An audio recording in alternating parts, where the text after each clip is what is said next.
Hello दोस्तों, सर्वज्ञ coaching संस्थान के इस ऑनलाइन प्लेटफॉर्म पर मैं राजेश चौधरी आपका बहुत बहुत स्वागत और अभिनंदन करता हूं।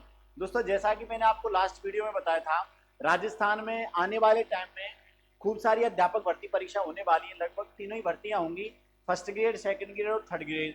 तो इसी बात को ध्यान में रखकर आपके लिए आपकी विशेष डिमांड पर दोस्तों हमारे यूट्यूब चैनल पर मनोविज्ञान की क्लासेज आपको दी जा रही है, जिसमें मैंने दोस्तों एक क्लास आपके लिए अपलोड कर दी है पहले से ही, जिसमें हमने बात करी थी दोस्तों मनोविज्ञान क्या है, मनोविज्ञान का अर्थ क्या है और दोस्तों मनोविज्ञान का इतिहास क्या है। आज हम चर्चा करने वाले दोस्तों मनोविज्ञान के इतिहास के बारे में। कुछ चर्चा जो हमारी बच गई थी, एक बार मैं एनालिसिस करके दोबारा बता दूंगा, एक बार दोबारा से रिकॉल करवाऊंगा आपको सारी चीजें लास्ट वाली क्लास की। तो दोस्तों मनोविज्ञान के इतिहास के बारे में, मनोविज्ञान को लेकर कितने मनोवैज्ञानिकों ने परिभाषा दी, मनोविज्ञान की परिभाषाओं के बारे में, और दोस्तों मनोविज्ञान की शाखाएं कितनी हैं, इन शाखाओं के बारे में अध्ययन करने वाले। तो एक इंपॉर्टेंट क्लास है, चाहे आप किसी भी अध्यापक भर्ती परीक्षा की तैयारी कर रहे हैं, निश्चित तौर पर दोस्तों आपके लिए महत्वपूर्ण क्लास रहने वाली। तो आपसे मेरा एक बार पुनः निवेदन रहेगा कि आप क्लास के एंड तक जुड़े रहें। जैसा कि मैं आपको बता रहा था, लास्ट क्लास में दोस्तों हमने मनोविज्ञान के इतिहास के बारे में चर्चा करी थी, और मैं एक बार दोबारा से उसको समराइज करके आपको बता देता हूँ। अच्छा, मैंने आपको लास्ट टाइम एक क्वेश्चन छोड़ा था, मनोविज्ञान की जननी किसको कहा जाएगा। मैंने आपको बताया था मनोविज्ञान की जननी कहा जाए, मनोविज्ञान की मां पूछ लिया जाए तो दोस्तों दर्शन शास्त्र को कहा जाएगा। अच्छा, अब मैं मनोविज्ञान के इतिहास की बात करता हूं, तो सीधा आपको ध्यान में रखना है, मनोविज्ञान के इतिहास की यदि हम चर्चा करेंगे तो दोस्तों मनोविज्ञान का इतिहास ज्यादा पुराना तो नहीं है। एक महोदय का नाम भी बताया था मैंने, एबिंगहास के द्वारा। तो मनोविज्ञान के इतिहास के बारे में यहाँ तक कह दिया गया कि मनोविज्ञान का अतीत तो बहुत बड़ा है, मनोविज्ञान के बारे में हमें जानना तो खूब है, एक बालक के बारे में जानना तो खूब है, एक बालक के व्यवहार के बारे में जानना तो खूब है, लेकिन इसका इतिहास बहुत छोटा है। मतलब मनोविज्ञान में जो परिवर्तन हुए एक लिमिटेड समय, बहुत कम समय में हुए, तो इसका इतिहास बहुत छोटा है। ये बात मैंने आपको बताई थी दोस्तों, एबिंगहास महोदय के द्वारा कही गई। लेकिन मैं यही बताऊं दोस्तों, जैसा कि मैंने आपको बताया था, मनोविज्ञान का प्रारंभ कहां से होता है, दर्शन शास्त्र से, और सबसे पहले ईसवी पूर्व चौथी सदी में। दोस्तों मनोविज्ञान के इतिहास को लेकर आपको चार मत ध्यान में रखने, केवल दोस्तों यहाँ पर हमें चार मतों की चर्चा करनी है, चार विचारों की चर्चा करनी है। चार विचार जो सबसे ज्यादा एग्जामों में पूछे गए, चार विचार जिनसे दोस्तों मनोविज्ञान का इतिहास आगे बढ़ता है, उनकी मैं चर्चा कर रहा हूं। तो सबसे पहले जो बात कही गई मनोविज्ञान को लेकर, वो आपको ध्यान में रखिए।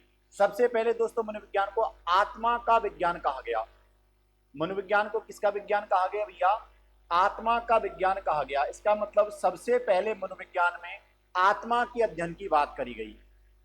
यदि आपको मनोविज्ञान का अध्ययन करना है तो सबसे पहले आत्मा का अध्ययन करना होगा, सबसे पहले ये बात कही जाती है। और ये बात कही जाती है दोस्तों ईसवी पूर्व चौथी सदी में, ध्यान रख लेना, ईसवी पूर्व चौथी सदी में। और कब तक चलती है दोस्तों, 16वीं सदी तक, ध्यान में रख लेना, इसका टाइम काल हमेशा ध्यान में रखना। ईसवी पूर्व चौथी सदी से, और ईसवी पूर्व चौथी सदी से मतलब ईसा मसीह का जन्म हुआ उससे 400 साल वर्ष, 400 वर्ष पहले से, और दोस्तों 1600 वर्ष तक, लगभग 2000 साल तक एक ही परिभाषा, एक ही विचार चलता है मनोविज्ञान को लेकर। मनोविज्ञान को क्या कहा गया, आत्मा का विज्ञान कहा गया। यदि इसके प्रस्तुतकर्ता का नाम आपको पूछ लिया जाए तो आपको केवल एक ही नाम ध्यान में रखना भैया, अरस्तु। हालांकि ऐसा नहीं है, इनसे पहले इस बात को नहीं कहा गया, लेकिन जैसा कि मैंने आपको लास्ट क्लास में बताया था, इन्होंने केवल उस वस्तु को जिसके द्वारा मानव में प्राण है उसको आत्मा नाम दे दिया, इसलिए दोस्तों इसको मनोविज्ञान का जनक भी कहा जाता है। तो ये बात किसने करी भैया, अरस्तु महोदय ने करी। अब यदि इस आत्मा के अध्ययन के समर्थनकर्ताओं के नाम पूछ लिए जाएं, यही मैं आपको एक और क्वेश्चन बता देता हूं दोस्तों, इस बात का समर्थन किन्होंने किया। यदि इसके समर्थनकर्ताओं के नाम में आपको पूछूं तो दोस्तों इस बात का समर्थन करने वाले सबसे पहले तो अरस्तु तो है ही हैं, जिन्होंने इस बात को प्रस्तुत किया तो समर्थन भी निश्चित किया होगा। तो एक बात, एक नाम तो ध्यान में रखना आपको, अरस्तु। दूसरा नाम ध्यान में रखना प्लेटो, जो अरस्तु के गुरुजी थे, लेकिन इन्होंने भी इसी बात को कहा था। तो दूसरा नाम कौन ध्यान में रखना है, प्लेटो। और मैंने आपको बताया था इससे 16वीं सदी का जब प्रारंभ होता है तो दोस्तों 1590 में, लगभग 1590 में रुडोल्फ गोइकले की पुस्तक आती है, और उसमें भी उन्होंने आत्मा के अध्ययन की बात करी। इसका मतलब आत्मा का समर्थन करता और कौन कहलाएगा दोस्तों, आत्मा का समर्थन करता और कौन कहलाएगा, रुडोल्फ गोइकले। रुडोल्फ गोइकले भी आत्मा का समर्थनकर्ता कहा जाएगा। और कौन कहा जाएगा दोस्तों आत्मा का समर्थनकर्ता? गैरेट महोदय को भी कहा जाएगा, क्योंकि उन्होंने आत्मा साइकोलॉजी शब्द का, इन्होंने तो रुडोल्फ गोइकले ने 1590 में अपनी पुस्तक साइकोलॉजिया में सबसे पहले साइकोलॉजी शब्द का उपयोग किया, लेकिन उस साइकोलॉजी शब्द का खंडन किसने किया? वो किया था गैरेट महोदय ने। और उन्होंने बताया था ये जो साइकोलॉजी शब्द है ना, ये दो शब्दों से, ग्रीक भाषा के दो शब्दों से, साइकी और लोगस से मिलकर बना है, जिसमें उन्होंने साइकी शब्द का अर्थ बताया था आत्मा और लोगस शब्द का अर्थ बताया था भैया अध्ययन। इसका मतलब इन्होंने साइकोलॉजी शब्द का अर्थ क्या बताया? आत्मा का अध्ययन बताया। लेकिन जैसा कि मैंने आपको दोस्तों लास्ट क्लास में बताया था, समर्थनकर्ता ये बात नहीं बता पाए, जब एक विचार आता है तो निश्चित तौर पर उसका विरोध होता है। तो लगातार जब 200 साल तक मनोविज्ञान को लेकर एक ही चर्चा चली आ रही है, एक ही विचार पर मंथन किया जा रहा है, तो निश्चित तौर पर आप भी समझदार हो, उस बात का विरोध होगा। और इस बात का विरोध हुआ तो इनसे ये पूछा गया कि भैया आप एक तरफ तो इसको मनोविज्ञान को आत्मा का विज्ञान कह रहे हैं, तो विज्ञान में तो निश्चित है, विज्ञान में तो प्रैक्टिकल्स होते हैं, विज्ञान में तो चीजों की क्रमबद्धता है, तो आप ये बताओ इस आत्मा पर आप प्रयोग कैसे कर सकते हैं? क्या आप हमें ये बता सकते हैं ये आत्मा दिखती कैसी है, इसका स्वरूप कैसा है? यदि मुझे पूछा जाए दोस्तों आपसे कि वे यहाँ पर ये आत्मा विद्वान कहाँ रहती है, मनुष्य में ये आत्मा स्थित कहाँ है, इसकी जगह कहाँ है जिस पर हम प्रैक्टिकल कर सकें, लेकिन समर्थनकर्ता इन सभी बातों का जवाब नहीं दे पाते हैं। और दोस्तों ये परिभाषा इनकी ज्यादा मान्य नहीं मानी जाती है, इसका मतलब विरोध हो गया और ये बता नहीं पाए, तो दोस्तों इसको अब नहीं माना जाएगा। लेकिन एक नाम और ध्यान में रख लेना, ये थे साहब रॉस महोदय। नाम जैसे जैसे आपको बता रहा हूं, जहां स्टार है वहां क्वेश्चन है। रॉस महोदय के द्वारा तो यहां तक कह दिया जाता है कि आप इसकी परिभाषा नहीं कर पा रहे हो, लेकिन मैं बताता हूं, ये आत्मा एक दुष्ट है। आत्मा कौन है? दुष्ट है, अप्राप्त वस्तु है। निश्चित तौर पर ध्यान में रखना, इन्होंने भैया आत्मा को क्या कहा कि ये आत्मा दुष्ट और अप्राप्त वस्तु है। आत्मा को इन्होंने दुष्ट और क्या कहा? अप्राप्त कहा, मतलब ना तो इसको प्राप्त किया जा सकता और दुष्ट भी है। तो निश्चित तौर पर दोस्तों इन्होंने इस विचार का क्या किया? विरोध किया। और जब किसी विचार का विरोध होगा तो निश्चित है फिर एक नया विचार निकल के आएगा। और दोस्तों प्रारंभ होता है 17वीं सदी का। किसका प्रारंभ होता है भैया? 17वीं सदी का प्रारंभ होता है और एक नया विचार आपके सामने फिर से लेकर आते हैं पोम्पोनोजी महोदय। और उन्होंने भी कुछ नहीं किया, उन्होंने दोस्तों जो साइकोलॉजी शब्द था ना उसका दोबारा से खंडन किया। और उन्होंने बताया तो ये जो साइकोलॉजी शब्द है ना दो शब्दों से मिलकर बना है, साइकी और लॉगस, लेकिन इन्होंने यहाँ साइकी का अर्थ मन या मस्तिष्क बताया। तो ध्यान में रख लेना, इनका जो विचार है वो है दोस्तों, इन्होंने मनोविज्ञान को क्या कहा भैया? मन और मस्तिष्क का विज्ञान कहा। ध्यान में रख लेना, ये इंपॉर्टेंट है। मन और मस्तिष्क का क्या कहा? विज्ञान कहा गया। इसका मतलब इन्होंने बात करी कि भैया यदि आपको मनोविज्ञान का अध्ययन करना है ना तो आप मन और मस्तिष्क का अध्ययन कीजिएगा। क्या करो भैया? आप मन और मस्तिष्क का क्या करो? अध्ययन करो। इसका मतलब इनका भी विचार थोड़ा तो सही था, लेकिन जब विचार आया तो निश्चित ये भी हुआ कि इस बात का भी क्या होगा? विरोध होगा। इस बात का भी क्या होगा? विरोध होगा। लेकिन इससे पहले इस मत के समर्थनकर्ताओं के नाम ध्यान में रखें। अच्छा, ये मत दिया किसने था? इसका प्रस्तुतकर्ता कौन था? तो आपको नाम ध्यान में रखना भैया, पोम्पोनोजी महोदय। पोम्पोनोजी के द्वारा इस विचार को दिया गया। और इस बात का समर्थन किसने किया? तो आपको यदि मैं समर्थनकर्ताओं के नाम बताऊं तो दोस्तों इस बात के समर्थनकर्ताओं के नाम ध्यान में रख लेना। पोम्पोनोजी के साथ साथ जॉन लॉक के द्वारा, कांट के द्वारा, अच्छा यही लिख देता हूं, लॉक के द्वारा, कांट के द्वारा, स्पिनोजा, ये सभी मनोवैज्ञानिक ही हैं। स्पिनोजा, थॉमस सील्ड, थॉमस सील्ड के द्वारा। और ध्यान में रख लो तो दोस्तों बर्कली, बर्कली महोदय के द्वारा, लॉमेट्री, इन सभी के द्वारा दोस्तों मनोविज्ञान के रूप में मन और मस्तिष्क के विज्ञान की परिभाषा को क्या दिया गया भैया?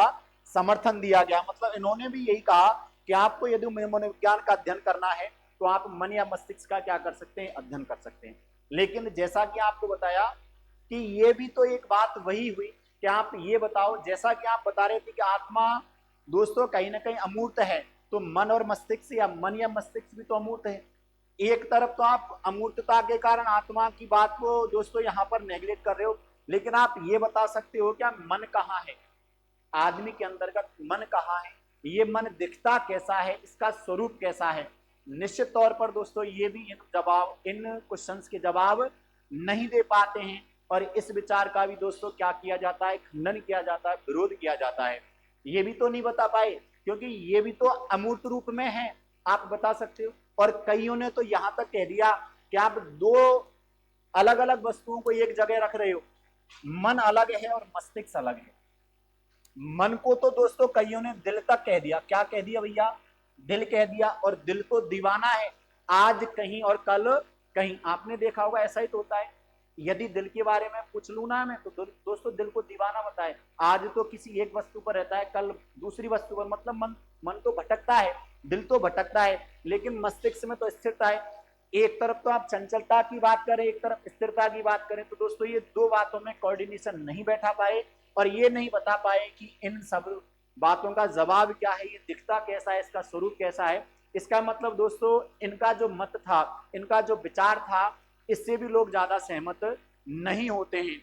और दोस्तों बात आती है 19वीं सदी की, ये ध्यान में रख लेना भैया, बात कब की आती है, 19वीं सदी की। और 19वीं सदी में अमेरिका के एक विद्वान थे, अमेरिका के एक मनोवैज्ञानिक थी, जिनका नाम ध्यान में रख लेना विलियम जेम्स। विलियम जेम्स के द्वारा सीधा सीधा एक फैक्ट कहा गया कि आप ना तो मन और मस्तिष्क का अध्ययन करो, ना आप आत्मा का अध्ययन करो। आप एक बात सोचो कि आदमी के अंतर्गत दोस्तों जो कर्मेंद्रियां हैं वो 5 हैं, और इन 5 कर्मेंद्रियों का यदि केंद्र का होना तो वो व्यक्ति की चेतना होती है। क्योंकि दोस्तों यहाँ पर उन्होंने कहा चेतना या संवेदना होती है, 5 कर्मेंद्रियों का जो केंद्र बिंदु होता है ना, इन्होंने सीधा बता दिया कि ये है भैया व्यक्ति की चेतना।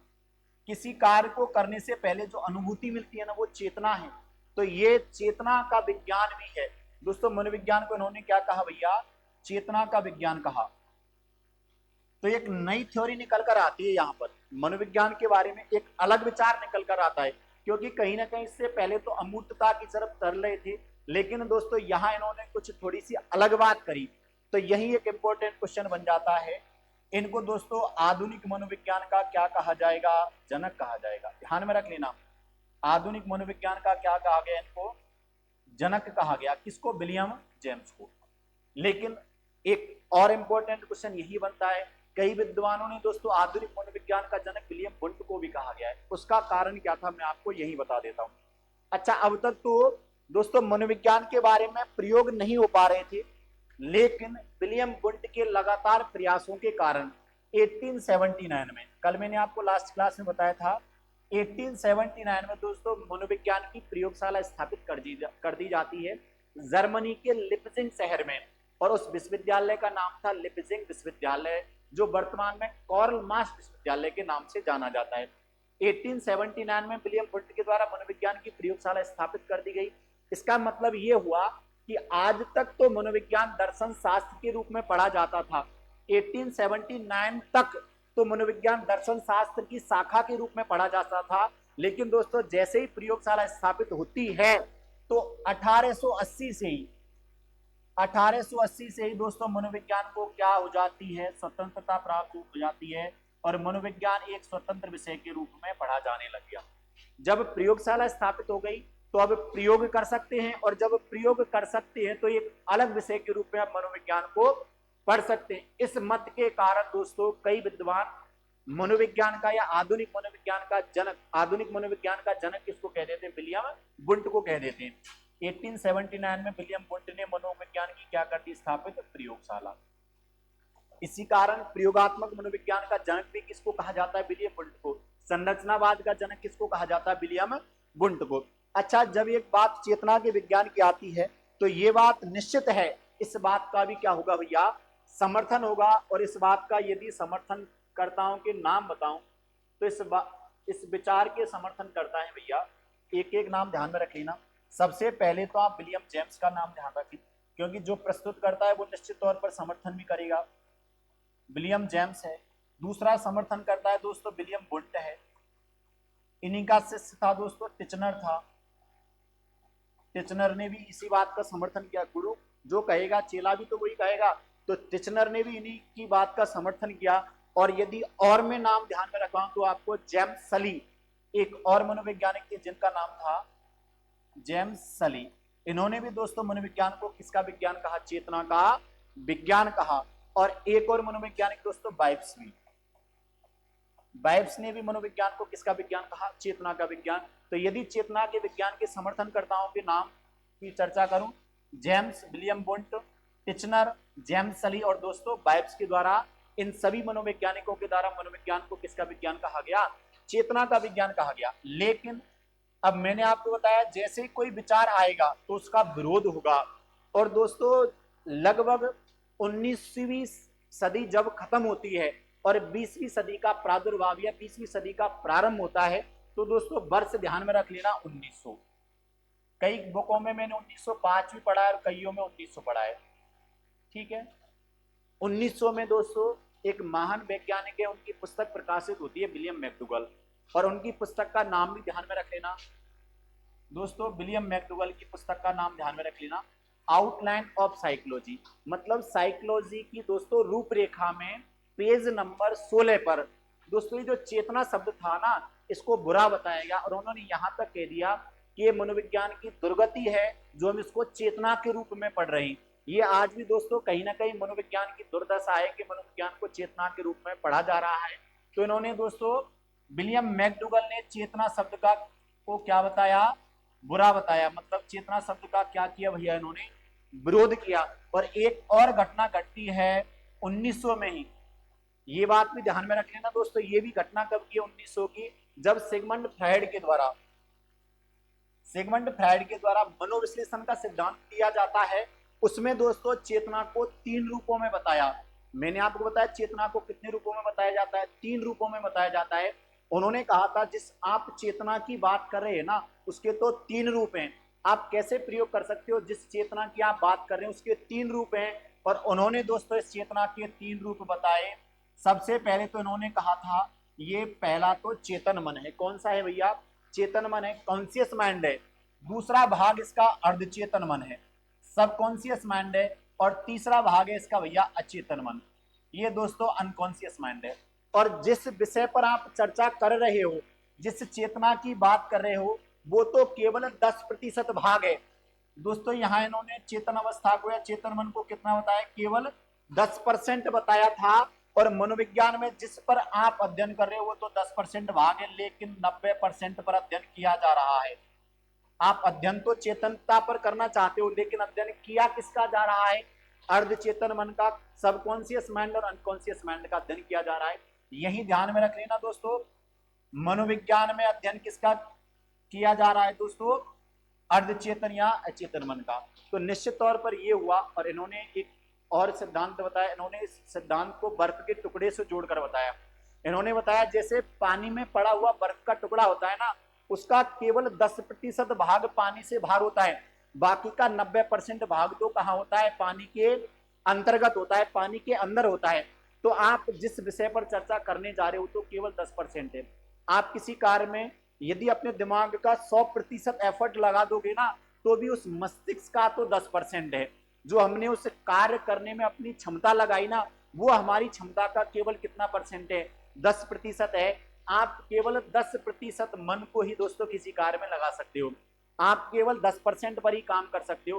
कोशिश 100% की कर रहे हो, लेकिन कर कितना पाओगे? केवल 10% ही कर पाओगे। तो निश्चित तौर पर दोस्तों ये जो चेतना की बात थी, इस बात का विरोध हो जाता है और एक नई थ्योरी निकल कर आती है भैया 20वीं सदी में। कब आएगी भैया? 20वीं सदी में। और 20वीं सदी में 1912 में, मैंने आपको बताया था 1912 में एक और मनोवैज्ञानिक आए थे जिनका नाम था जेबी वॉटसन। ये इंपॉर्टेंट नाम ध्यान में रख लेना। जेबी वॉटसन के द्वारा दोस्तों मनोविज्ञान को व्यवहार का विज्ञान कह दिया। यदि आपको मनोविज्ञान में अध्ययन करना है ना, तो आप किसका अध्ययन करें? व्यवहार का। यदि दोस्तों हमको इंपॉर्टेंटता की बात की जाए तो सबसे इंपॉर्टेंट परिभाषा यही निकल कर आती है। यदि आपको एक बच्चे का अध्ययन करना है तो आप उसके व्यवहार का अध्ययन करो। और दोस्तों इन्होंने व्यवहार को ये बताया कि मानव के द्वारा, उस बच्चे के द्वारा की जाने वाली प्रत्येक क्रिया है ना, वही उसका व्यवहार है। तो आप उसके द्वारा की जाने वाली छोटी छोटी क्रियाओं का भी क्या कर सकते हैं, अध्ययन कर सकते हैं। एक बच्चा पढ़ते टाइम क्या अनुक्रिया करता है, एक बच्चा खेल के मैदान में क्या चीजें कर रहा है, एक बच्चा अपने सामाजिक परिवेश में रहता है तो उसका व्यवहार कैसा है, एक बच्चा परिवार में रह रहा है तो उसका व्यवहार कैसा है। इस प्रकार से आप यदि मूल रूप से आप संपूर्णता की तरफ जाओगे तो दोस्तों संपूर्ण व्यवहार की बात इन्होंने करी है। यदि आपको मनोविज्ञान में अध्ययन करना है तो आप किसका अध्ययन करो, व्यवहार का अध्ययन करो। पर इन्होंने दोस्तों मनोविज्ञान को किसका विज्ञान कह दिया, व्यवहार का विज्ञान कह दिया। इन्होंने तो यहाँ तक कह दिया, जेबी वॉटसन के द्वारा तो यहाँ तक कह दिया जाता है कि आप मुझे एक बच्चा दे दो, आप मुझे कोई भी बच्चा दे दो, आप मुझे कैसा भी बच्चा दे दो, मैं उसको कुछ भी बना सकता हूँ। मुझे उससे कोई मतलब नहीं है कि इसके पूर्वज कैसे रहे, इसके पिताजी कैसे रहे, इसके दादाजी कैसे रहे, उससे मुझे कोई मतलब नहीं है। मैं इसको कितना अच्छा आदमी बना सकता हूँ, कितना बुरा आदमी बना सकता हूँ, ये केवल दोस्तों इसके व्यवहार पर डिपेंड करता है। मैं इसको जिस ढाल में, जिस तरीके से चलाना चाहूँ उस तरीके से चल सकता है, मैं इसको जो बनाना चाहूँ वही ये बन सकता है।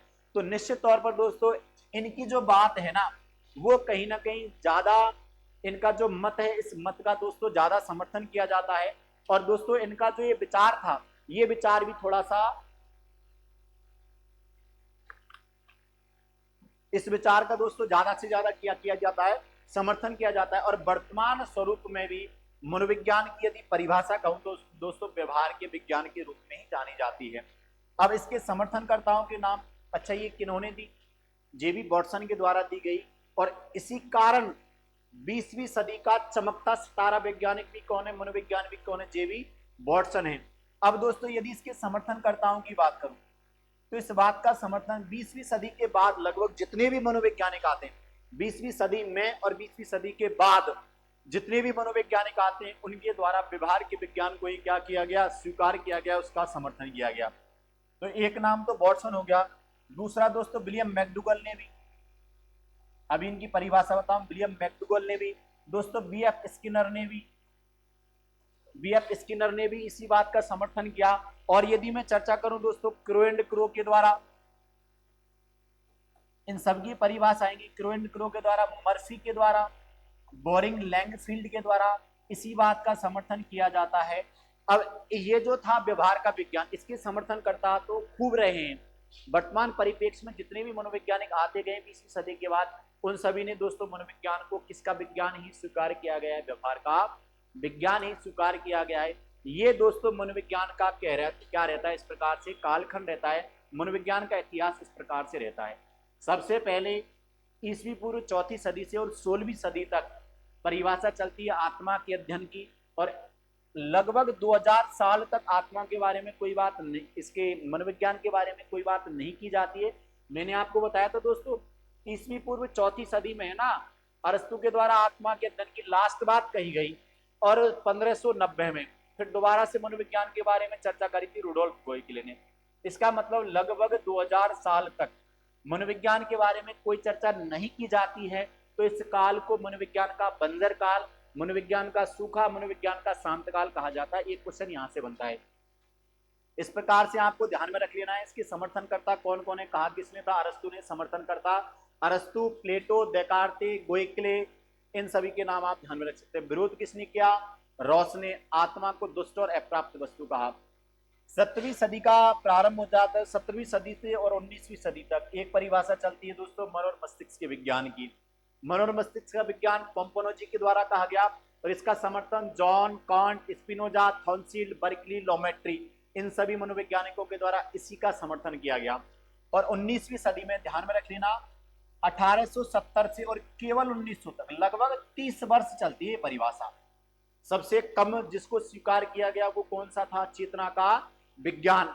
लेकिन दोस्तों 19वीं सदी में एक नया विचार आता है चेतना के विज्ञान का, तो आधुनिक मनोविज्ञान का जनक किसको कह दिया जाता है, विलियम जेम्स को। और कई विद्वानों के द्वारा आधुनिक मनोविज्ञान का जनक विलियम बर्ट को, किस कारण से, क्योंकि इन्होंने मनोविज्ञान की प्रयोगशाला स्थापित कर दी और मनोविज्ञान को अलग विषय के रूप में पढ़ा जाने लगा।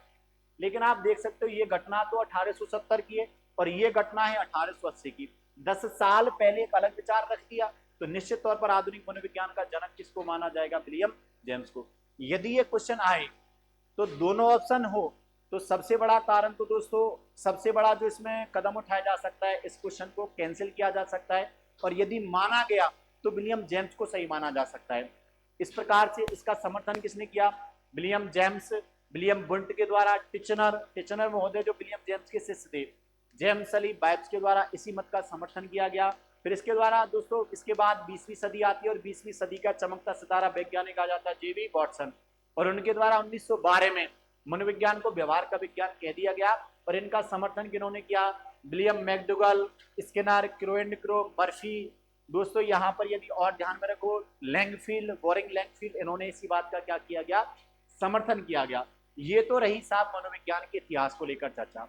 अब हम बात करेंगे आखिरकार मनोविज्ञान के जिस इतिहास की बात कर रहे हो, जिस आप मनोविज्ञान की बात कर रहे हो, आखिरकार ये मनोविज्ञान है क्या, इसका उपयोग कैसे करेंगे? सुनना मेरी बात, इसका एक स्क्रीनशॉट ले लेना बढ़िया ढंग से, ठीक है, एक स्क्रीनशॉट ले लेना। अब हम दोस्तों चर्चा करेंगे मनोविज्ञान के फैक्टों की, मनोविज्ञान क्या है।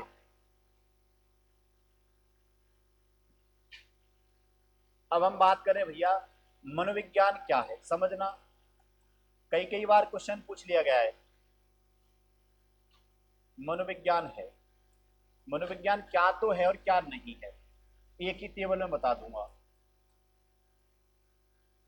देखो सुनना मेरी बात। अच्छा, सबसे पहले तो आपको ध्यान में रख लेना है, मनोविज्ञान विधायक है। मनोविज्ञान क्या है भैया? विधायक है। अच्छा, विधायक किसको कहा जाएगा? विधायक किसको कहा जाएगा समझ लेना, जो चीजें लगातार रूप से कार्य आ रही हैं, जिन चीजों का लगातार उपयोग किया जाता है, उसको क्या कहा जाएगा? विधायक कहा जाएगा। तो मनोविज्ञान क्या है भैया? विधायक है। ये सदैव है ना, ये सदैव व्यवहार की बात करता है, और दोस्तों इसमें मौलिकता होती है। इसमें क्या होती है? मौलिकता। मनोविज्ञान में व्यवहार की बात होगी, इसमें क्या है? मौलिकता है। तो निश्चित तौर पर दोस्तों मनोविज्ञान क्या है? विधायक है। इसके बाद आप अगला ध्यान में रख सकते हो, मनोविज्ञान सकारात्मक है। मनोविज्ञान क्या है भैया? सकारात्मक है। यदि एक बच्चे के संदर्भ में ही आपसे पूछ लूं, जिसका मेंटल एबिलिटी लेवल अच्छा है, जो दोस्तों साइकोलॉजिकल रूप से मजबूत है, वो निश्चित तौर पर नकारात्मकता से निकलेगा और सकारात्मकता की तरफ ही जाएगा। वो जो भी बात करेगा ना, वो पॉजिटिव वे में करेगा, हमेशा वो चीजों को अच्छी तरीके से सोचेगा। तो निश्चित तौर पर दोस्तों मनोविज्ञान क्या है भैया? सकारात्मक है। इसी के साथ आप ध्यान में रख सकते हो, कई बार पूछ लिया गया है मनोविज्ञान क्या है। मनोविज्ञान दोस्तों पॉजिटिव है। मनोविज्ञान क्या है? पॉजिटिव है। यही सकारात्मकता और पॉजिटिविटी लगभग सिमिलर शब्द हैं। तो मनोविज्ञान क्या है भैया? पॉजिटिव है। यदि चौथा पूछूं मैं आपसे, मनोविज्ञान पर क्या कर सकते हैं भैया? प्रयोग कर सकते हैं। तो मनोविज्ञान क्या है? प्रयोगात्मक है। मनोविज्ञान क्या है भैया? प्रयोगात्मक है। इस पर प्रयोग किए जा सकते हैं। एक बच्चे के बारे में यदि मुझे कुछ जानना है, तो उस बच्चे का मैं मूल्यांकन कर सकता हूँ, उस बच्चे के व्यवहार का अध्ययन मुझे करना है, तो कई तरीके हैं। जब हम दोस्तों व्यवहार के अध्ययन की चर्चा करेंगे तो खूब सारे तरीके आएंगे, खूब विधि आएंगी। इसका मतलब मनोविज्ञान क्या है भैया? प्रयोगात्मक है। और अगला फैक्ट यदि मैं चर्चा करूं, तो दोस्तों मनोविज्ञान अनुप्रयुक्त है। एक इसका सिमिलर शब्द और आएगा अनुप्रयुक्त, लेकिन देखना ये अनुप्रयुक्त और अनुप्रयुक्त क्या है। अच्छा, अनुप्रयुक्त है मतलब इसका प्रयोग किया जाता है। ये मैंने बताया ना प्रयोगात्मक है। इसका क्या किया जाएगा भैया? प्रयोग किया जाएगा, जो काम में आता है। ये मनोविज्ञान काम में आएगा ना, इसका मतलब मनोविज्ञान भैया काम में आता है। तो ये क्या है? अनुप्रयुक्त है। मनोविज्ञान प्रयोगात्मक, इस पर प्रयोग किए जा सकते। मनोविज्ञान पॉजिटिव है, ये एक बच्चे के पॉजिटिवता की ओर चलेगा, एक बच्चे को पॉजिटिवता की ओर लेकर चलता है। मनोविज्ञान सकारात्मक है, मनोविज्ञान हमेशा एक बच्चे को नकारात्मकता से बचाएगा और पॉजिटिव एनर्जी की तरफ डाइवर्ट करता है। मनोविज्ञान सकारात्मक है। मनोविज्ञान विधायक है, क्योंकि ये हमेशा व्यवहार की बात करेगा, इसमें मौलिकता होती है, काम आएगा। तो मनोविज्ञान क्या है भैया? विधायक भी है। लेकिन आपसे पूछ लिया जाए मनोविज्ञान क्या नहीं है, तो भैया सबसे पहला शब्द मेरा रहेगा मनोविज्ञान नियामक नहीं है। मनोविज्ञान क्या नहीं है भैया? नियामक नहीं है। मनोविज्ञान में नियम नहीं होते। नियामक का मतलब तो क्या होगा? जिसमें नियम होंगे, जिसमें क्या होंगे भैया? नियम होंगे। लेकिन मैंने जहां तक आपको बताया है, मनोविज्ञान में कोई नियम नहीं होते। मनोविज्ञान तो व्यवहारिकता की बात करता है। अच्छा, एक चीज समझना, जैसे मैं यदि किसी बालक का अध्ययन करता हूं और उसको एक फिक्स पैटर्न बता दूं, उसको नियमों में बांध दूं, क्या आपको पहले ये काम करना है, पहले ये काम करना है, फिर ये काम करना है, फिर ये काम करना है, तो इस बच्चे के व्यवहार में परिवर्तन कैसे ला सकता हूं मैं? इस पर तो मैं उन चीजों को थोप रहा हूं, उन नियमों को आरोपित कर रहा हूं। तो निश्चित तौर पर ये तो मनोविज्ञान में नहीं होता। मनोविज्ञान में तो दोस्तों व्यवहारिकता की बात होती है, और जहां पर नियम है वहां व्यवहारिकता नहीं हो सकती। जहां नियम है वहां व्यवहारिकता नहीं हो सकती। इसका मतलब मनोविज्ञान तो व्यवहारिक है, तो नियामक भैया मनोविज्ञान नहीं होगा, ध्यान में रख देना। इसके बाद दूसरा और कौन सा शब्द है जो मनोविज्ञान में नहीं है? तो मनोविज्ञान आदर्शात्मक भी नहीं है, ना तो नियामक है ना ही भैया आदर्शात्मक। अच्छा, आदर्शात्मकता क्या है? जब मैं निश्चित नियमों में बांध कर किसी काम को करूं, जैसे समझना, जैसे आपने देखा होगा एक बच्चा है, उस बच्चे को नियमों में बांध दूं मैं बिल्कुल फिक्स कि आपका आचरण ऐसा होना चाहिए, आपको इस तरीके से रहना है, आपको इस तरीके से खाना है, आपको इस तरीके से बर्ताव करना है, तो निश्चित यदि नियम बना दो, उसके लिए नियम होंगे, और यहां मैं उसके लिए नियम बना दूं, मतलब जहां नियम होंगे ना, जैसे आपको देखा होगा कई विद्यालयों के नियम होते हैं कि सबसे पहले दोस्तों उनमें आपने देखा होगा प्रार्थना होती है, प्रार्थना के बाद कालांश, इस प्रकार से चलते हैं, कुछ नियम बन जाते हैं। तो निश्चित तौर पर कहीं ना कहीं बच्चे की व्यवहारिकता खो जाती है, वहां व्यवहारिकता खो जाती है। कारण क्या रहता है? क्योंकि उस बच्चे को नियमों में बांध दिया, वो बच्चा थोड़े थोड़े समय बाद फ्रस्ट्रेट होने लग जाता है उन नियमों के कारण। ये भी तो मनोविज्ञान नहीं कहता। तो निश्चित तौर पर भैया जहां नियम होंगे वहीं आदर्शता होगी, तो वो मनोविज्ञान नहीं होगा। मनोविज्ञान में तो ना तो नियम होंगे ना ही आदर्श होंगे। तो मनोविज्ञान क्या नहीं है भैया? आदर्शात्मक नहीं है। और क्या नहीं है? मनोविज्ञान अनुप्रयुक्त नहीं है। मनोविज्ञान क्या नहीं भैया? अनुप्रयुक्त नहीं है। अनुप्रयुक्त का मतलब है इसका प्रयोग नहीं किया जा सकता, ये काम में नहीं लिया जा सकता, ये काम में नहीं लिया जा सकता। ऐसा है क्या भैया? मनोविज्ञान को काम में नहीं लिया जा सकता क्या? मनोविज्ञान को तो काम में लिया जा सकता है। तो जिसने भी ये बात करी कि मनोविज्ञान अनुप्रयुक्त नहीं है, वो बात सही है भैया। मनोविज्ञान को तो क्या लिया जाएगा? काम में लिया जाएगा। तो निश्चित तौर पर मनोविज्ञान तो काम में आने वाला है। तो मनोविज्ञान क्या नहीं है? अनुप्रयुक्त नहीं है। यदि आपसे पूछ रहे मनोविज्ञान क्या नहीं है? नियामक नहीं है, आदर्शात्मक नहीं है और अनुप्रयुक्त नहीं है। यदि आपसे पूछ रहे मनोविज्ञान क्या है, तो मनोविज्ञान विधायक है, मनोविज्ञान सकारात्मक है, मनोविज्ञान पॉजिटिव है, मनोविज्ञान प्रयोगात्मक है, और मनोविज्ञान अनुप्रयुक्त है। अनुप्रयुक्त का मतलब जो काम में लिया जाएगा। इसका भी थोड़ा सा आप स्क्रीनशॉट ले लीजिए। अच्छा, यदि शिक्षा के परिप्रेक्ष्य में मैं आपसे बात करूं, तो भैया शिक्षा मनोविज्ञान तो दोनों ही है। ध्यान में रख लेना, शिक्षा मनोविज्ञान की जब मैं बात करूंगा ना, तो शिक्षा मनोविज्ञान तो काम में भी आता है, मतलब विधायक भी है। अरे शिक्षा मनोविज्ञान तो क्या है? विधायक भी है। विद्यालय नहीं दोस्तों, मनोविज्ञान क्या है? विधायक भी है, और मनोविज्ञान में नियम भी चलते हैं। शिक्षा मनोविज्ञान में तो नियम भी आएंगे, इसका मतलब नियामक भी है। तो शिक्षा मनोविज्ञान तो दोनों है, विधायक भी है और नियामक भी है। ध्यान में रख लेना। मनोविज्ञान के बारे में आ जाए तो मनोविज्ञान नियामक नहीं है, लेकिन शिक्षा मनोविज्ञान के बारे में पूछ लिया जाए तो शिक्षा मनोविज्ञान तो विधायक भी है और नियामक भी है। इंपॉर्टेंट, ध्यान में रख लेना। आया समझ में? शिक्षा मनोविज्ञान दोनों है, विधायक और नियामक। ये बात रही भैया मनोविज्ञान क्या है और मनोविज्ञान क्या नहीं है। इसके बाद हम चर्चा करेंगे दोस्तों मनोविज्ञान को लेकर परिभाषाएं किस प्रकार से। आप एक बार थोड़ा सा इसका स्क्रीनशॉट ले लो, जल्दी से स्क्रीनशॉट ले लो भैया इसका, ठीक है।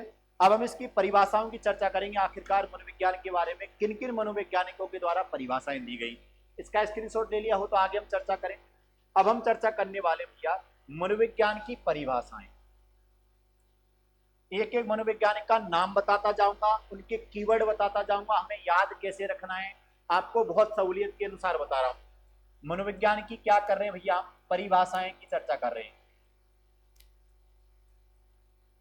मनोविज्ञान की परिभाषाओं की जब बात होगी ना, तो सबसे पहले जिस मनोवैज्ञानिक का आपको नाम ध्यान में रखना है, उनका नाम है भैया वुडवर्थ महोदय।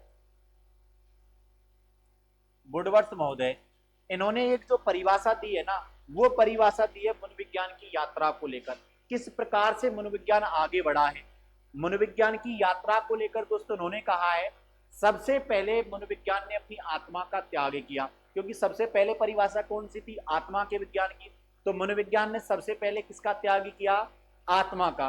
इसके बाद दोस्तों मनोविज्ञान ने अपने मन और मस्तिष्क को छोड़ा, मन और मस्तिष्क को क्या किया, छोड़ा, और इसके बाद अपनी चेतना का भी क्या किया, त्याग किया गया, और वर्तमान स्वरूप में व्यवहार को अपनाया है। वर्तमान स्वरूप में किसको अपनाया है, व्यवहार को अपनाया है। तो बुड़वर्त की परिभाषा है दोस्तों, मनोविज्ञान में सबसे पहले किसका त्याग किया गया, अपनी आत्मा का त्याग किया, फिर दोस्तों मन और मस्तिष्क को त्यागा, मन और मस्तिष्क का भी क्या किया, त्याग किया गया, और इन्होंने अपनी चेतना भी छोड़ी है। तो दोस्तों इन्होंने चेतना का भी क्या किया, त्याग किया गया, और वर्तमान परिप्रेक्ष्य में चेतना का भी क्या किया गया भैया, त्याग किया गया, और इन्होंने अपनाया किसको है, इन्होंने भैया व्यवहार को, मनोविज्ञान ने किसको अपनाया है, व्यवहार को अपनाया है। जब भी दोस्तों आपसे त्याग करने की बात आए मनोविज्ञान की परिभाषा के परिप्रेक्ष्य में, आत्मा का त्याग, मन और मस्तिष्क का त्याग, चेतना का त्याग, और किसको अपनाया, व्यवहार को, तो आपको किसका ध्यान रखना है आपको दोस्तों बुड़वर्त महोदय का नाम ध्यान में रखना है। मनोविज्ञान के बारे में सबसे पहली परिभाषा बुड़वर्त महोदय के द्वारा की गई। मनोविज्ञान की यात्रा को ध्यान में रखिए, मनोविज्ञान ने सबसे पहले आत्मा का त्याग किया, नो डाउट सबसे पहले आत्मा की परिभाषा थी, जिसको दोस्तों इन्होंने छोड़ा। इसके बाद इन्होंने, मनोविज्ञान ने अपने मन और मस्तिष्क का, कॉम्पोनोलॉजी की परिभाषा जो थी ना, कॉम्पोनोलॉजी ने मन और मस्तिष्क का विज्ञान कहा, इसको भी छोड़ दिया। चेतना का विज्ञान विलियम जेम्स ने कहा, इसको भी छोड़ दिया। ये तो ऐसी नार है, चतुर नार, और कितनी देखो रूप परिवर्तन कर रही है। और दोस्तों इन्होंने वर्तमान में किसको अपनाया है, व्यवहार को अपनाया है। तो मनोविज्ञान की यात्रा के परिप्रेक्ष्य में किसकी परिभाषा आएगी, बुड़वर्त महोदय की। और बुड़वर्त महोदय ने दूसरी परिभाषा दी है, इन्होंने दोस्तों मनोविज्ञान को सामाजिक व्यवहार में या सामाजिक वातावरण में, और दूसरी परिभाषा है, मनोविज्ञान है ना, सामाजिक वातावरण में मानव के व्यवहार में क्या लाती है, ये परिवर्तन लाती है। मानव के व्यवहार में परिवर्तन, सामाजिक वातावरण में मानव व्यवहार में परिवर्तन की बात भी किसके द्वारा की जाती है, बुड़वर्त महोदय के द्वारा। मनोविज्ञान के द्वारा सामाजिक वातावरण में रहते हुए एक बालक के व्यवहार में जो परिवर्तन होता है, एक मानव के व्यवहार में जो परिवर्तन होता है, वो किसके कारण होता है, मनोविज्ञान के कारण होता है। तो मनोविज्ञान सामाजिक वातावरण में, मानव व्यवहार में या बालक के व्यवहार में क्या लाता है, परिवर्तन लाता है। ये भी परिभाषा किसकी है भैया, बुड़वर्त महोदय की है। इसके बाद आप ध्यान में रख सकते हो दोस्तों विलियम मैकडूगल। विलियम मैकडूगल का मैंने लास्ट क्लास में भी बताया था। विलियम मैकडूगल ने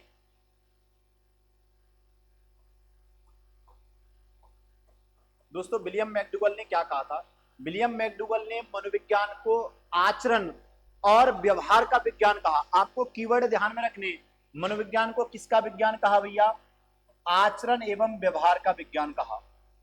आचरण एवं व्यवहार का विज्ञान किसके द्वारा कहा जाता है, विलियम मैकडूगल के द्वारा। यहीं आपको मैंने एक और परिभाषा बताई स्किनर महोदय की। स्किनर महोदय ने मनोविज्ञान को क्या कहा है, स्किनर महोदय ने आचरण की जगह दोस्तों दूसरा शब्द एक यूज किया है, उन्होंने कहा है मनोविज्ञान अनुभव, अनुभव एवं व्यवहार का क्या है, विज्ञान है।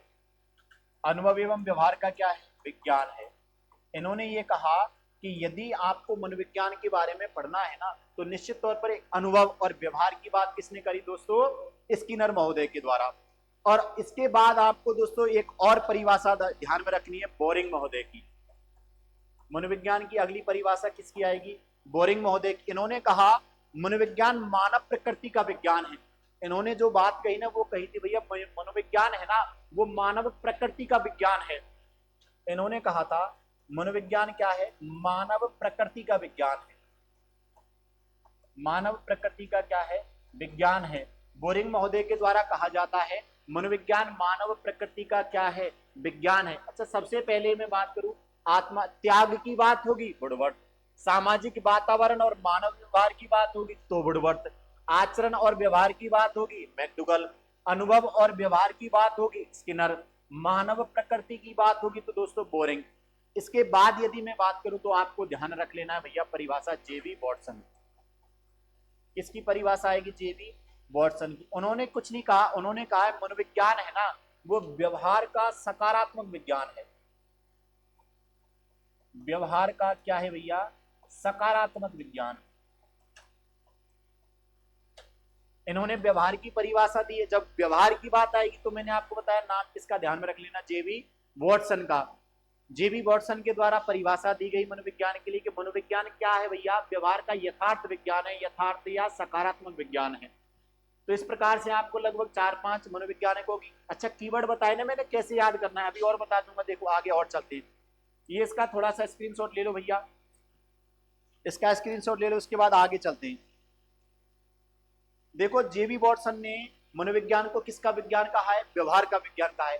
और जेबी वॉटसन ने तो यहां तक कह दिया कि आप मुझको एक बच्चा दे दो, आप मुझको एक कैसा भी बच्चा दे दो, मैं उसको कुछ भी बना सकता हूं, मुझे इससे कोई मतलब नहीं है कि इसके पिताजी कैसे रहे, दादाजी, जैसा मैंने आपको बताया ना, दादाजी कैसे रहे, पिताजी कैसे रहे, मुझे कोई मतलब नहीं है, मैं उसको कुछ ही बना सकता हूं। आप कहो तो मैं उसको चोर बना दूं, और आप कहो तो मैं उसको जज बना दूं, कितना ही बड़ा अपराधी बना दूं, और दोस्तों कितना ही सक्सेसफुल इंसान बना दूं, ये मेरे पर डिपेंड करता है। तो ये भी ध्यान में रख लेना, जेबी वॉटसन के द्वारा ही कहा जाता है कि आप मुझे एक बच्चा दे दो,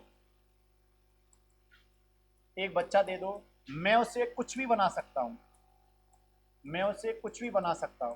कुछ भी बनाने का मतलब है उसके नेचर में परिवर्तन करके, उसके व्यवहार में परिवर्तन करके कुछ बना। ऐसे थोड़ी है बालक को कबूतर बना देगा, अरे उसका शारीरिक स्ट्रक्चर चेंज करने की नहीं कह रहा है, वो कह रहा है मैं इसको दोस्तों मानसिक रूप से परिवर्तित करके, इसके व्यवहार में परिवर्तन करके इसको सक्सेसफुल इंसान भी बना सकता हूं और अपराधी भी बना सकता हूं।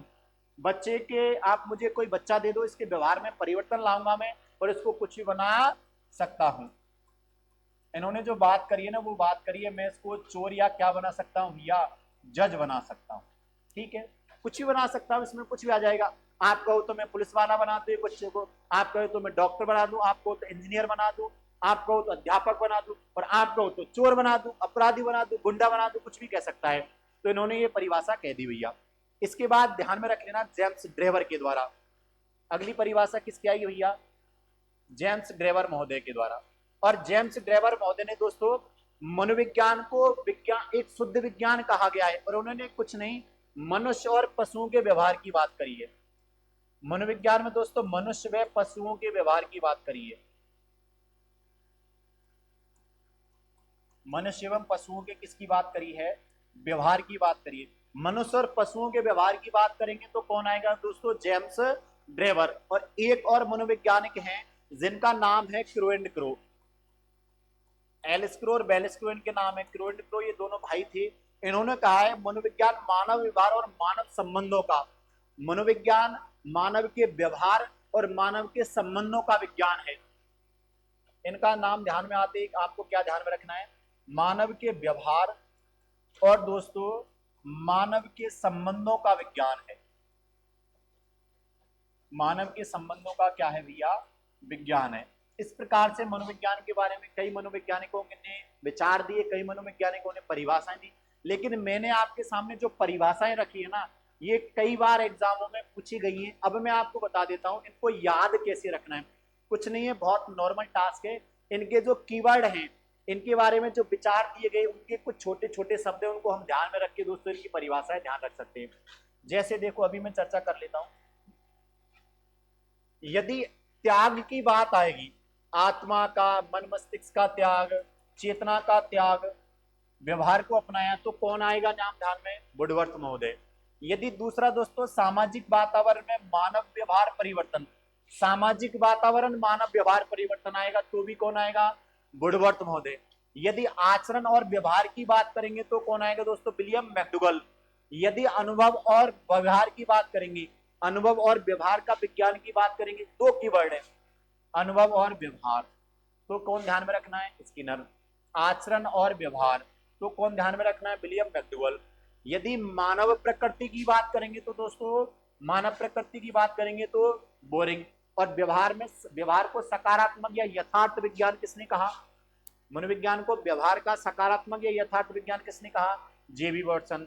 एक बच्चे की मांग किसने करी, बच्चा दे दो, ये किसने बात कही, जेबी वॉटसन। मनुष्य और पशुओं के व्यवहार की बात किसने करी दोस्तों, ये बात करी जेम्स ड्रेवर के द्वारा। और यदि मैं बताऊं मानव व्यवहार और मानव के संबंधों का विज्ञान किसने कहा, क्रो एंड क्रो ने। इस प्रकार से मनोविज्ञान को लेकर लगभग मैंने 7 से 8 परिभाषाएं बताई आपको, यही ज्यादा परिभाषाएं पूछी गई हैं। हालांकि परिभाषाओं तो और भी निकल कर आती है, लेकिन हमें उन पर ज्यादा ध्यान नहीं देना है। अब दोस्तों मैंने आपको ये बताया मनोविज्ञान का इतिहास क्या रहा, मनोविज्ञान क्या है और मनोविज्ञान के बारे में कितनी परिभाषाएं आई। लेकिन आखिरकार इसके बाद जो हमें पढ़ना है वो पढ़ना है दोस्तों मनोविज्ञान की शाखाएं क्या है। साहब आपने ये सिखा दिया कि मनोविज्ञान का अर्थ क्या है, मनोविज्ञान का इतिहास क्या रहा है, मनोविज्ञान के बारे में किन किन व्यक्तियों ने चर्चा करी है, मतलब इसकी परिभाषाएं क्या है। आप जरा अब ये भी बता दो कि इस मनोविज्ञान की शाखाएं कैसी हैं, इस मनोविज्ञान को और कितने रूपों में पढ़ा जा सकता है। तो देखो अब हम बात करेंगे भैया मनोविज्ञान की शाखाएं। ये नॉर्मल टास्क के ज्यादा आयतों करने की कतई आवश्यकता नहीं है। अब हम चर्चा करेंगे भैया मनोविज्ञान की शाखाओं, मनोविज्ञान की शाखाएं। सबसे पहले यदि आप एक सामान्य व्यक्ति के बारे में, एक सामान्य बच्चे के बारे में आप चर्चा करना चाह रहे हो, एक सामान्य बच्चे के व्यवहार में आप परिवर्तन देखना चाहते हो, एक सामान्य बच्चे के व्यवहार को ऑब्जर्व करना चाहते हो, तो वो आएगा दोस्तों सामान्य मनोविज्ञान के अंतर्गत। वो आएगा दोस्तों सामान्य मनोविज्ञान के अंतर्गत। ये मनोविज्ञान की पहली शाखा है या मनोविज्ञान की एक शाखा है जिसमें एक सामान्य व्यक्ति, एक सामान्य बच्चे के व्यवहार का क्या किया जाएगा, अध्ययन किया जाएगा। एक सामान्य बच्चा कह लो या प्राणी कह लो, एक सामान्य प्राणी के व्यवहार का क्या किया जाएगा, अध्ययन किया जाएगा। ये सामान्य व्यवहार में, सामान्य वातावरण में, सामान्य परिवेश में किस प्रकार से रिएक्ट करता है, किस प्रकार से इसका व्यवहार रहता है, तो दोस्तों ये किस में पढ़ा जाएगा, सामान्य मनोविज्ञान में। अच्छा बच्चा सामान्य ही होता है क्या, कहीं ना कहीं बच्चा तो असामान्य भी होता है। आपने अपनी ही कक्षा में, अपनी कक्षा में ये देखोगे कि कई बच्चे तो सामान्य हैं और कुछ बच्चे असामान्य भी होते हैं। असामान्य का मतलब है जिनकी मानसिक स्थिति ठीक नहीं है, ऐसे भी बच्चे होते हैं। कई बच्चे ऐसे दिखते हैं यार ये सुस्त रहता है, तो उसके बारे में जानना है कि आखिरकार ये सुस्त क्यों रहता है। कई बच्चे ऐसे हैं जिनका मेंटल लेवल बहुत कम है, तो हमको उसके बारे में जानना है कि आखिरकार इसको कैसे दूर किया जा सकता है, इसके जो मेंटल लेवल को कैसे बढ़ाया जा सकता है, इसके जो दोष हैं उनको कैसे दूर किया जा सकता है। तो दोस्तों ये पढ़ेंगे हम असामान्य मनोविज्ञान में। ये किस में पढ़ेंगे, असामान्य मनोविज्ञान के बारे में। आपको सीधा केवल इतना सा ध्यान में रख लेना है, यहां जिस व्यक्ति की मानसिक स्थिति ठीक नहीं है, मानसिक स्थिति ठीक नहीं है, एक शब्द और यूज कर लेता हूं, मान लो कोई बच्चा पागल है, मान लो कोई प्राणी क्या है भैया, पागल है, तो उसके बारे में हमें जानना है कि इसके पागल होने के पीछे क्या कारण रहे, ये पागल क्यों हुआ, कितने दिन से पागल है, इसके दिमाग में क्या चल रहा है। तो यदि इस बच्चे के बारे में, इस प्राणी के बारे में मुझे अध्ययन करना है तो ये किसके अंतर्गत आएगा भैया, सामान्य मनोविज्ञान के अंतर्गत आएगा। यदि दोस्तों इसकी अगली शाखा की मैं बात करूं, अच्छा आपने देखा होगा कई बच्चे अपराधी भी होते हैं। कई बच्चे क्या होते हैं भैया, अपराधी होते हैं, कई प्राणी अपराधी होते हैं। तो निश्चित तौर पर हमें किसकी जरूरत पड़ेगी, अपराध मनोविज्ञान की।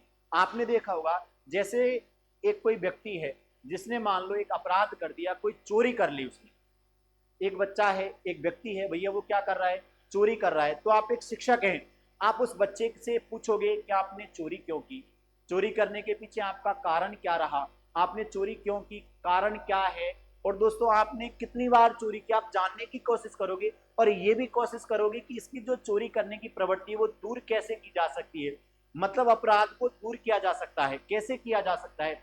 यदि कोई व्यक्ति है, मान लो उसने कोई मर्डर कर दिया, तो क्यों किया, क्या कारण रहे, इन अब इसको कैसे, इसके माइंड में जो बैठा उसको कैसे दूर किया जा सके। तो निश्चित तौर पर अपराध मनोविज्ञान में दोस्तों, मनोविज्ञान की क्या है, शाखा है। इसमें हमें जो दोस्तों जानने की कोशिश करेंगे तो ये जानेंगे इसने अपराध कैसे किया, अपराध कैसे किया दोस्तों, अपराध करने क्यों किया, कैसे किया, क्यों किया, ये एक ही बात है।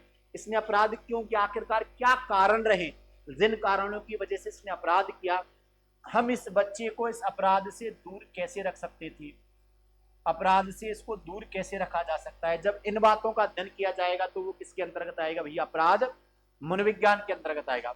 इसके बाद यदि हम समाज की बात करें, एक सामाजिक परिवेश में कोई व्यक्ति रह रहा है, कोई प्राणी रह रहा है, तो समाज में उसका कैसा व्यवहार है, सामाजिक परिवेश के अनुसार उसका व्यवहार कैसा है, तो दोस्तों ये किसके अंतर्गत आएगा, समाज मनोविज्ञान के अंतर्गत आएगा। इसके बाद यदि मैं बाल मनोविज्ञान, अच्छा बच्चा बड़ा हो रहा है भैया, यदि हम एक बालक की बात करें तो बाल मनोविज्ञान की जरूरत पड़ेगी। यदि मुझे एक बच्चे के बारे में जानना है, बच्चे के बारे में समझना है, एक बच्चे के बारे में अध्ययन करना है, तो किसकी जरूरत पड़ेगी? बाल मनोविज्ञान की। और बाल मनोविज्ञान कब से कब तक? जन्म से और उस बच्चे की बाल्यावस्था तक, केवल यही ध्यान में रखना है, जन्म से बाल्यावस्था तक। यदि मुझे एक बच्चे पर अध्ययन करना है तो वो किसके अंतर्गत आएगा भैया? बाल मनोविज्ञान के अंतर्गत आएगा। और आपको ये भी बता देता हूं, बाल मनोविज्ञान का जनक कौन है भैया? थॉर्नडाइक है। बाल मनोविज्ञान का जनक कौन है भैया? थॉर्नडाइक है। इसके बाद, अच्छा ये हो गया इतना, इसको एक बार देख लीजिएगा। इसके बाद अगला जो मनोविज्ञान की शाखा है वो शाखा आएगी भैया किशोर मनोविज्ञान। अच्छा बच्चा है, बच्चे के बारे में अध्ययन कर लिया, अब हम किसके बारे में अध्ययन करेंगे? किशोर के बारे में अध्ययन करेंगे। इसका मतलब मनोविज्ञान की अगली शाखा कौन सी आएगी भैया? किशोर मनोविज्ञान। किशोर मनोविज्ञान आएगी। ये टीनेज, जैसे मैंने आपको बताया ना था, टीनेजर है। किशोर कौन होता है? टीनेजर।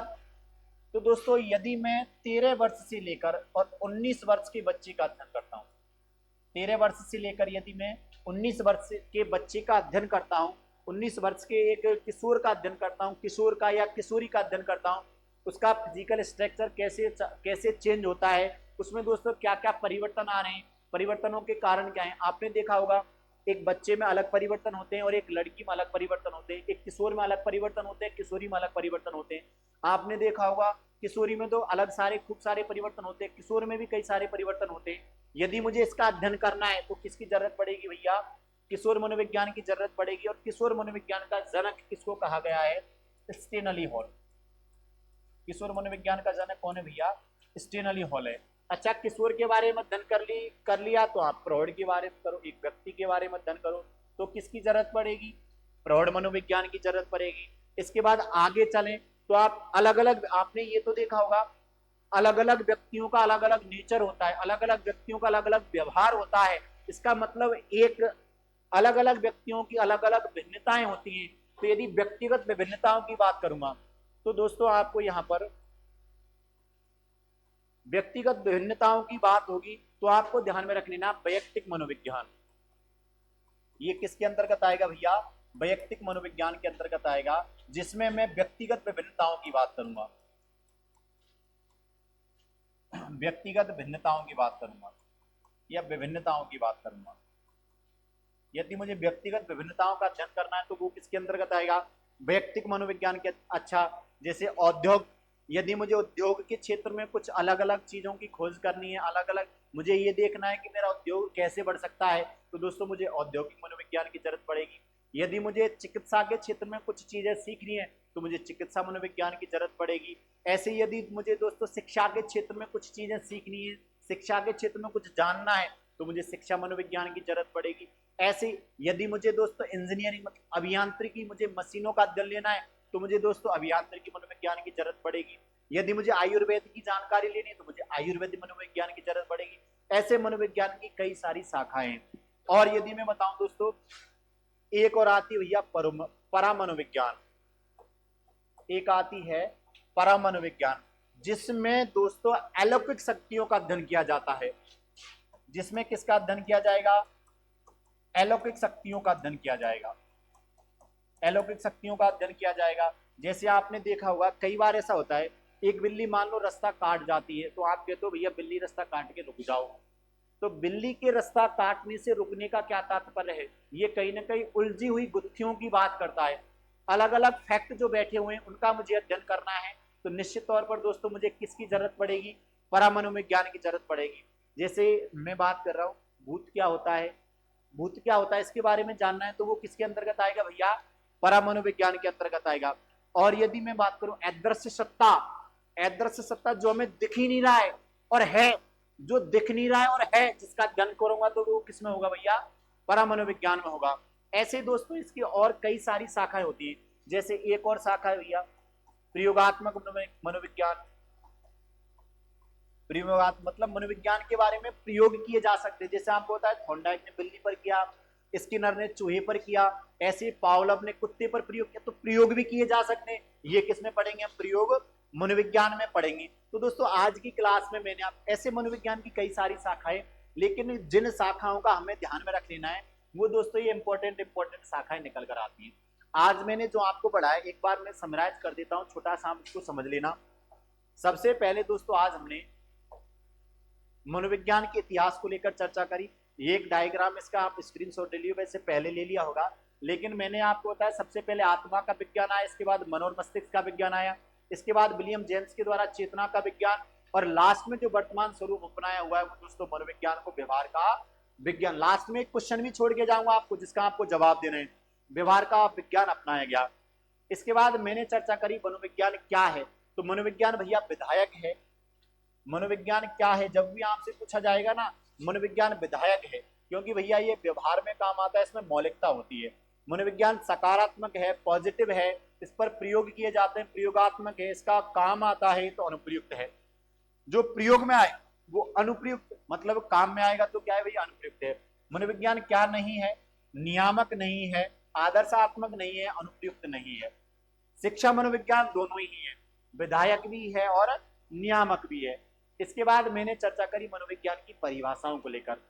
यदि त्याग की बात आएगी तो वुडवर्थ, यदि आचरण और व्यवहार की बात आएगी मैकडूगल, आचरण और व्यवहार की बात आएगी तो मैकडूगल, यदि दोस्तों अनुभव और व्यवहार की बात आएगी तो स्किनर, यदि मानव प्रकृति की बात आएगी तो बोरिंग, और यदि दोस्तों व्यवहार की बात आएगी तो वॉटसन। इस प्रकार से आपको कीवर्ड के साथ ध्यान में रख लेना है। यदि अच्छा एक बच्चा दे दो उसको मैं कुछ भी बना सकता हूं, ये भी बात किसने कही, वॉटसन ने कही। यदि दोस्तों आपको मनुष्य और पशुओं के व्यवहार की बात करेगा तो जेम्स ट्रेवर। यदि आपको दोस्तों मानव व्यवहार और संबंधों की बात की जाती है तो आपको ध्यान में रख लेना क्रोन्ड क्रो। इस प्रकार से मैंने मनोविज्ञान को लेकर कुछ परिभाषाओं की आपके बारे में भी चर्चा करी। फिर मैंने आपको दोस्तों मनोविज्ञान की शाखाएं बताई। मनोविज्ञान की शाखाएं, एक सामान्य व्यक्ति के बारे में अध्ययन करना है सामान्य, असामान्य मनोविज्ञान, अपराधी के बारे में अध्ययन करना है अपराधी मनोविज्ञान। एक दोस्तों असामान्य मतलब एक पागल व्यक्ति है जिसकी मानसिक स्थिति ठीक नहीं है, उसके बारे में अध्ययन करना है असामान्य मनोविज्ञान। यदि बालक के बारे में अध्ययन करना है बालक बाल मनोविज्ञान। समाज के बारे में समाज, ऐसे दोस्तों किशोर के बारे में किशोर, प्रौढ़ के बारे में प्रौढ़। ऐसे यदि व्यक्तिगत विभिन्नताओं का अध्ययन करना है तो वैयक्तिक मनोविज्ञान। पारलौकिक शक्तियां, उलझी हुई गुत्थियों को सुलझाने में, ये ध्यान में रख लेना, पूछा गया है।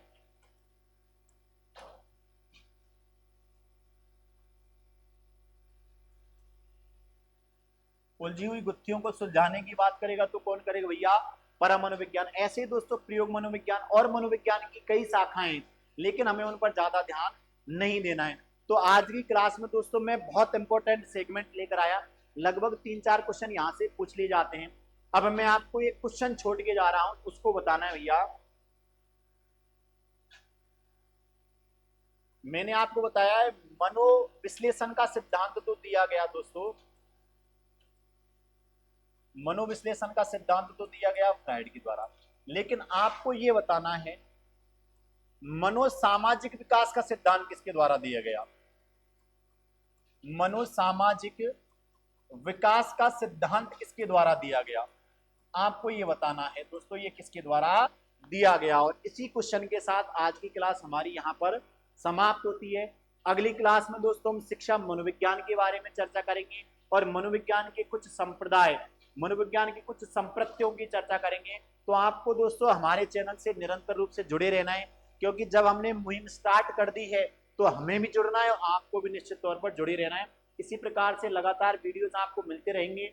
आपको दोस्तों चैनल को सब्सक्राइब करना है, और यदि आज का वीडियो आपको अच्छा लगा हो, यदि कंटेंट अच्छा लगा हो, तो आपको निश्चित तौर पर वीडियो को लाइक करना है, ज्यादा से ज्यादा सेशन को शेयर करना है, और खुद को भी जुड़ना है और अपने दोस्तों को भी जुड़ना है, क्योंकि ये क्लास जो भी टीचर ग्रेड की तैयारी कर रहा है उन सबके लिए इंपॉर्टेंट है।